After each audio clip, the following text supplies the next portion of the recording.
ಆಹಾರ ಅರಸಿ ಬಂದ ಮೂಕಜೀವಿ ಮೇಲೆ ಇದೆಂಥ ಕ್ರೌರ್ಯ. ಚುರುಮುರಿ ಸ್ಟಾಲ್ಗೆ ಬಂದ ಹಸುಗೆ ಚೂರಿ ಇರಿದಿದ್ದಾನೆ ರಾಕ್ಷಸ. ಇವ್ರನ್ನೆಲ್ಲ ಮನುಷ್ಯರು ಅಂತ ಕರೆಯೋದಕ್ಕಾಗುತ್ತೇನ್ರಿ? ಆಹಾರ ಅರಸಿ ಬಂದಿದೆ ಮೂಕಜೀವಿ, ಅದು ಕೊಡಕ್ಕಾದ್ರೆ ಕೊಡಿ, ನಿಮ್ಗೆ ಯೋಗ್ಯತೆ ಇದ್ರೆ ಕೊಡಬೇಕು. ಅದನ್ನ ಬಿಟ್ಟು ಚೂರಿ ಆಗ್ತಾರ ಮೂಕ ಪ್ರಾಣಿಗೆ ಯಾರಾದರೂ? ಎಡಪದವು ಸಮೀಪ ಪುಪಾಡಿ ಕಲ್ಲು ಬಳಿ ಆಗಿರುವಂಥ ಘಟನೆ ಇದು. ಮಂಗಳೂರು ಹೊರವಲಯದ ಎಡಪದವು ಬಳಿ ಆಗಿರುವಂಥ ಘಟನೆ.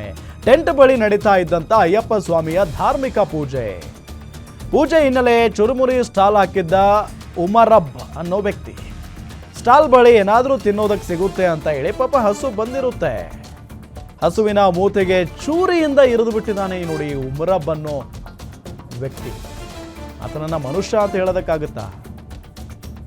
ರಕ್ತ ಸಿಕ್ತ ಹಸುವಿಗೆ ಅರಿಶಿನ ಹಚ್ಚಿ ಆರೈಕೆ ಮಾಡಿದ್ದಾರೆ ಅಲ್ಲಿನ ಜನ ಅನ್ನೋದು ಗೊತ್ತಾಗ್ತಾ ಇದೆ. ನೋಡಿ ಅಲ್ಲಿ ದೃಶ್ಯದಲ್ಲಿ ನಿಮಗೆ ಫೋಟೋದಲ್ಲಿ ತೋರಿಸ್ತಾ ಇದ್ದೀವಿ. ಈ ಕಡೆ ಇದನ್ನಲ್ಲ, ಈತನೇ ಉಮರಬ್. ಇವನು ಯೋಗ್ಯತೆಗೆ ಇಷ್ಟು ಬೆಂಕಿ ಹಾಕ.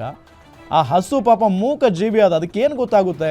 ಹಸಿವಿನಿಂದ ಬಂದಿದೆ, ಹಾಕಕ್ಕೆ ಯೋಗ್ಯತೆ ಇದ್ರೆ ಹಾಕಬೇಕು. ಅದನ್ನ ಬಿಟ್ಟು ಇಲ್ಲಾಂದರೆ ಸುಮ್ಮನೆ ಓಡಿಸ್ಬೇಕು, ಹೋಗುತ್ತೆ ಅದು.